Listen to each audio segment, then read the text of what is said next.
and welcome to today's assembly. Now on Tuesday last week you might have had pancakes, and that reminds us that we are in the season of Lent that started on Wednesday and goes all the way to Easter. And we want to think over the next few weeks all about Lent and how we can remember what Jesus did for us at Easter. So we're going to think today, first of all, what is Lent? Joshua's made us a wonderful PowerPoint that explains that to us. So what is Lent? Well, Lent is the 40-day period from the start of Lent on Ash Wednesday to the Saturday before Easter, not including Sundays.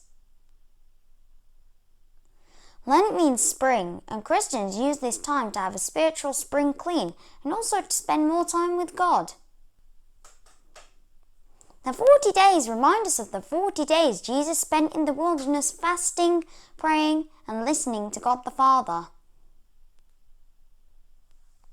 During Lent, Christians do 3 things: fast, pray, and give. Fasting is when we give something up. Some people give up certain food, some give up things they enjoy like TV or computer games. Choosing to go without something reminds us of our dependence on God and Jesus' sacrifice for us, and to remember those who are less fortunate than us. Prayer helps us to grow closer to God.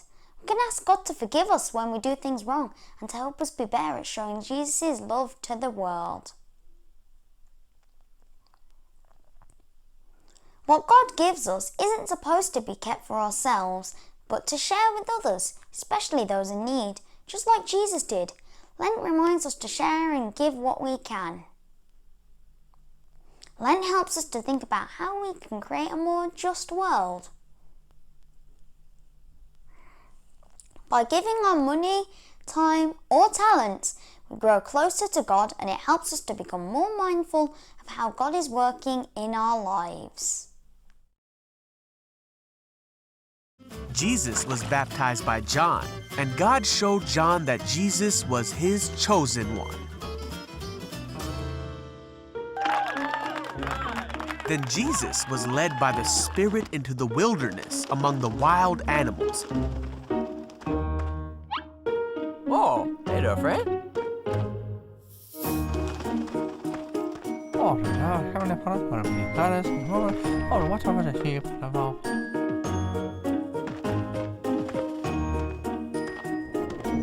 For 40 days and 40 nights, Jesus didn't eat anything. So he was hungry.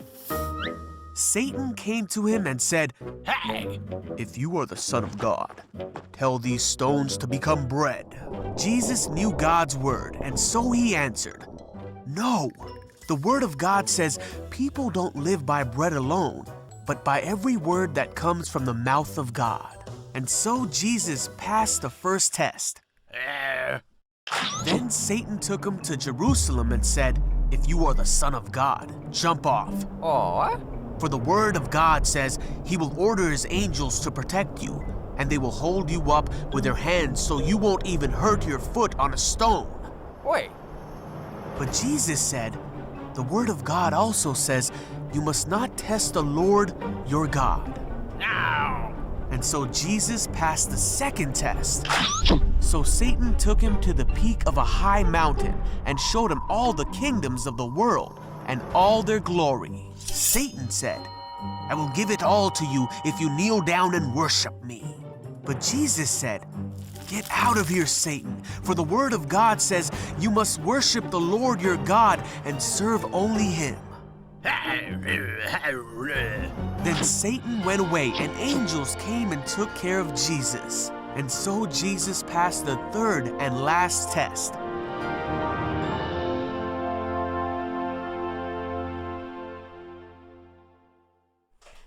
I've got Joshua with us today who's going to help me play this game called Get a Letter. And what we have to do is we have to try and name something from each of the letters in the alphabet depending on what the category is. And we're going to see who gets the most in the timer. Now our first thing that we're thinking about is food that we eat. So we're going to see if we can get different foods with all the different letters of the alphabet. Joshua's going to start the timer. You can start first. Apricot. Bananas, Cherries. damsons, Eggs. fish. Any letter? Gooseberries. Ham, Ice lollies. jam, Kumquat. lime, Melon. ooh, nectarines, Orange. pear, Am I allowed to pass? if you want to. Pass.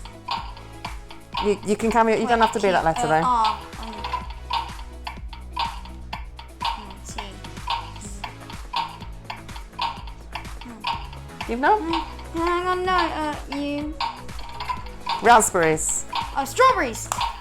tomatoes, W. No. watermelon. Oh, no. Yam. Oh,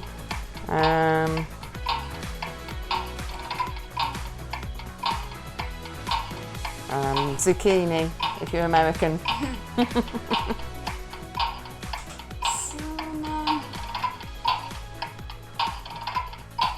I don't know.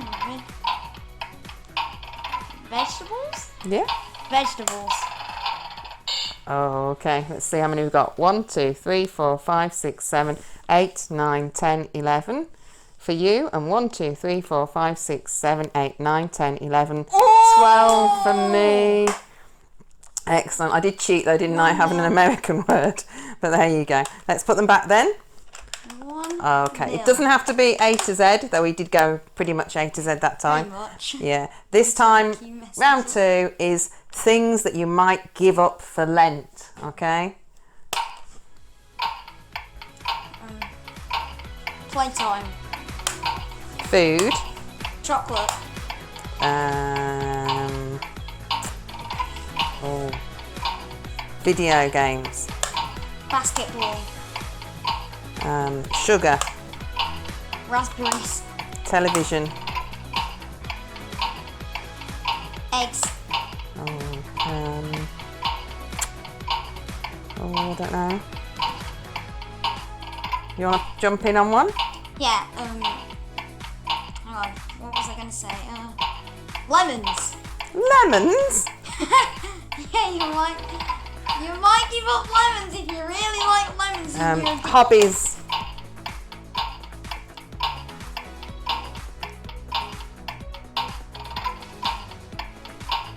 Shall I jump in? No, hang on. YouTube. Oh wow. Instagram.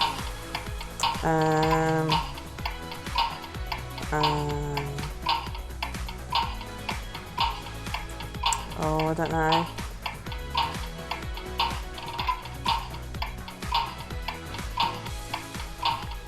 Dairy foods.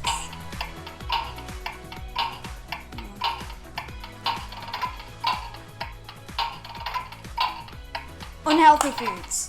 Oh, good. Oh, let's see.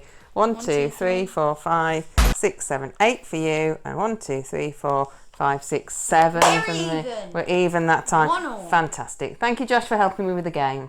No problem. Sometimes we can be quite selfish and only think about ourselves.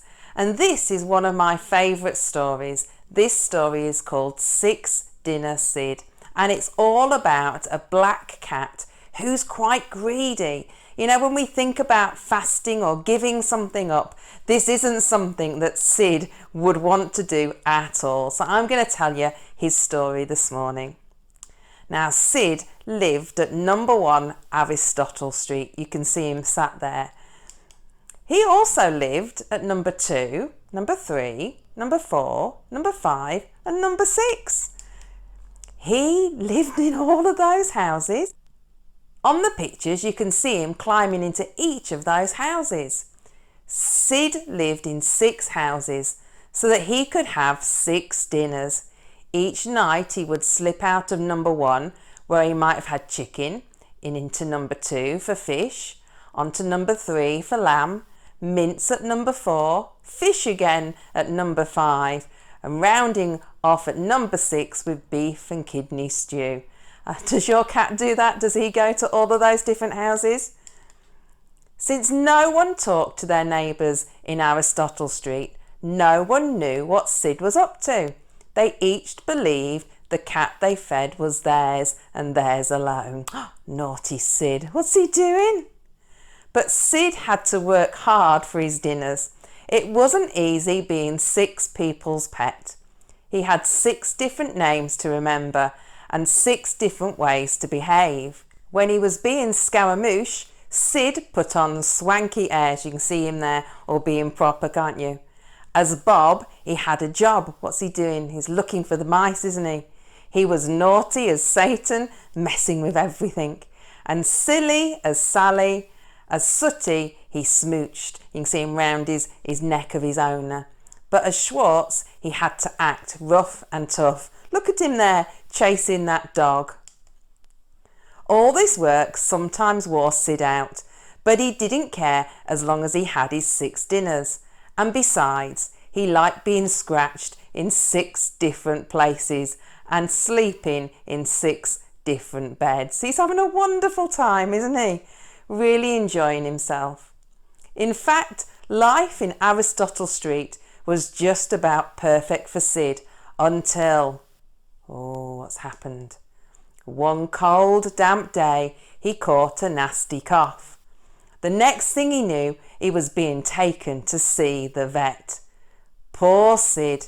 He was not taken once, not twice, but 6 times. He went with 6 different people in 6 different ways. Oh, he had to go to the vet so many times, didn't he? I'm sure he was not pleased at all. The vet said Sid's cough wasn't nearly as nasty as it sounded, but to be on the safe side, he should have a spoonful of medicine. Of course, Sid didn't just have 1 spoonful of medicine, he had 6. Look at him there, having all that medicine. You can see by his face, he is not enjoying that at all. Now, one black cat does look much like another, but nobody, not even a busy vet, could see the same cat 6 times without becoming suspicious. Sure enough, when he checked his appointment book, the vet found 6 cats with a cough, all living in Aristotle Street. So he rang the owners at once. Oh, the vet knows, doesn't he? He knows what's happening. And oh dear, Sid was found out. When they discovered what he'd been up to, Sid's owners were furious. They said he had no business eating so many dinners. He was so greedy, wasn't he? Naughty Sid. They said in future they would make sure he only had 1 dinner a day. Oh, I bet he had to really adjust to that, didn't he? Oh, poor Sid. But Sid was a 6 dinner a day cat, so he went to live at number 1 Pythagoras Place. He also went to live at number 2, number 3, number 4, and number 5, and number 6. Unlike Aristotle Street, the people who lived in Pythagoras Place talked to their neighbours, so right from the start, everyone knew about Sid's 6 dinners. And because everyone knew, nobody minded. You know, he was naughty, wasn't he, Sid? Because all he thought about was trying to make sure he had as much food as he could eat, and I'm sure it wasn't doing him any good at all. And when the people who were his owners found out, he just left them, didn't he? And went to live somewhere else. I don't know. Greedy old Sid. It's important, isn't it, that we're not greedy, that we don't have too much for ourselves, but we remember other people as well. Sid certainly did not do that. Sid was very greedy. You know, when we think about Lent and we think about maybe fasting or giving something up, It helps us to remember that we don't need everything. We don't need all the things perhaps that we've got. You know, we are very lucky to have everything that we have. And we can make sure, can't we, that not like Sid, but we can make sure that we share what we have, perhaps with people that don't have as much, that we're more mindful about other people in need and make sure that we take care of them also. What a great start to us thinking all about Lent, and I look forward to us thinking about that again over the next few weeks. We're going to pray together before we finish our assembly, so let's close our eyes and put our hands together. Father, we thank you today for everything that we have, and we remember how blessed we are for all that you've given us. Help us to be more mindful of those around us who don't have as much. Help us to think about how we can make our world a more fairer place where everybody is looked after. And help us to be kind and caring to those around us. In Jesus' name we pray. Amen. It's been fantastic to share this assembly with you this morning, and I can't wait to see you again soon. This is amazing.